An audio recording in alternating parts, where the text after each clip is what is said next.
Guys, atong tagaan og reaksyon kini nga pangutana.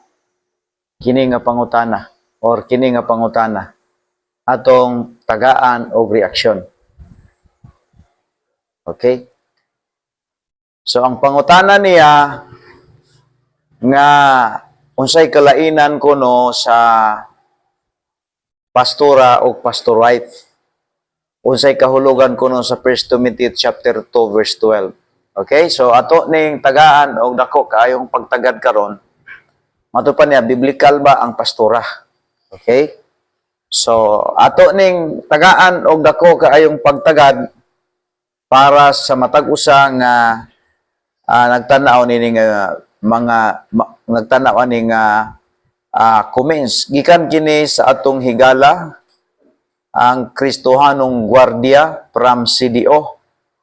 Mao na siya ang iyahang comments, no? Iyahang comments, guys, nga tagaan daw kuno nato og topic.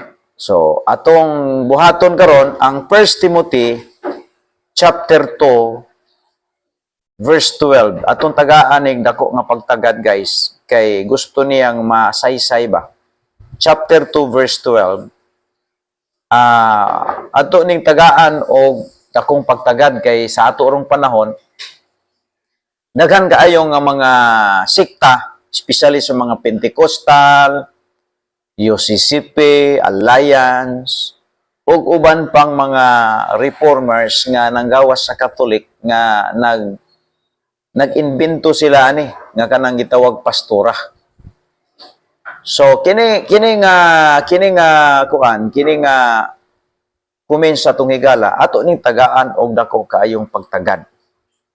Kay daghan kaayong nalibog niini, no? Okay?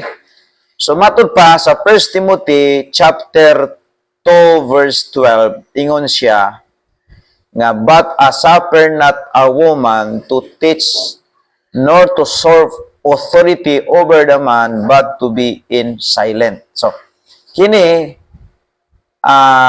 nga bersikulo gihatag kini ni Apostol Pablo ngadto ni Timoteo. Si Timoteo pastor sa Epeso. Og si Pablo aning higayuna na priso dito sa Roma. So si Pablo gihumog sa Holy Spirit unya gisulat niya para ni Timoteo nga usa ka batan-on nga pastor sa Epeso. O gi-address gini siya kining 1 Timothy, 2 Timothy to Titus gitawag sa pastoral books.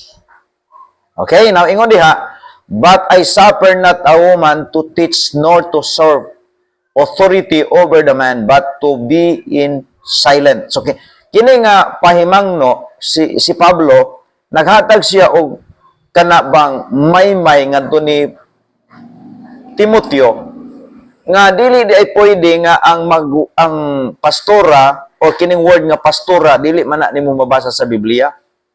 Di man na nimo mabasa sa Biblia nga naay pastora. Ang simbahan nga gitukod ni Kristo gikan sa mga apostoles paingon diri sa tumoy wala kay mabasa nga diha nga naay babae nga gi-delegate gihasa ni Kristo nga usa sa iyang mga apostol.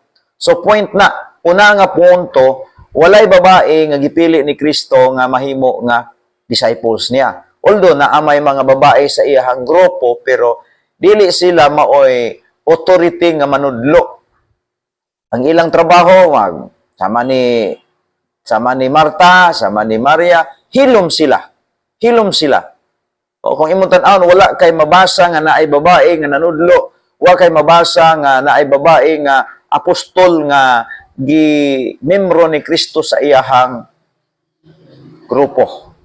So kanilang usa ni nagpamatuod nga ang pastora imbento lang na sa mga tao.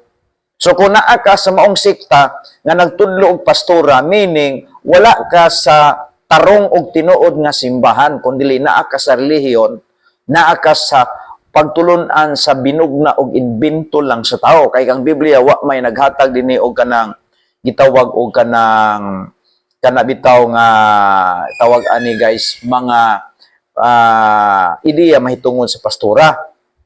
Now, kung imong tan-awon diri sa preceding verses, sa 1 Timothy chapter 3 verse number to, ingon man siya gani, a bishop must be a blameless, the husband of one wife. Sa ato pa, walay pastora, diri, bishop o pastor, lalaki gina siya, di gina pwedeng mahimo nga babae. Oh, so, sa simbahan nga gitugon ni Kristo, as a Baptist preacher, wa gid mi nagtudlo nga naay pastora. Oh, so, tumpak. Kay giingon man diha nga sa 12 nga dili ako mutugot nga ang babae manudlo o moilog sa pagpanudlo ngadto sa mga lalaki. Giklaro gina. So, ang punto dinhi kay mingon matong higala unsay kahulugan niini, gisulti dinhi sa simbahan nga gitugod ni Kristo, wala gyoy pastora. Oh, ikaduha, unsay kalainan sa asawa, pastor wife ug pastora. Ang kalainan sa pastor wife, kaabag siya sa iyahang bana. Oh, ang pastora wala na sa Biblia. So, ang naa sa Biblia, pastor wife.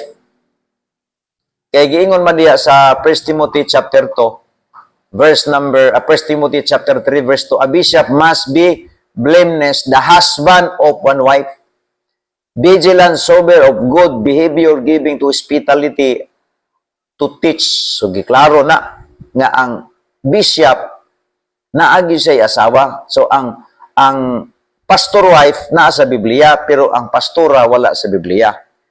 So, I hope nga natagaan na to og kanang katagbawan ng atong higala, ang Kristohanon nga gwardiya from CDO. Salamat igsoon, mabuhay po tayong lahat og to God be the glory. Oh my God! Wow! Oh my God!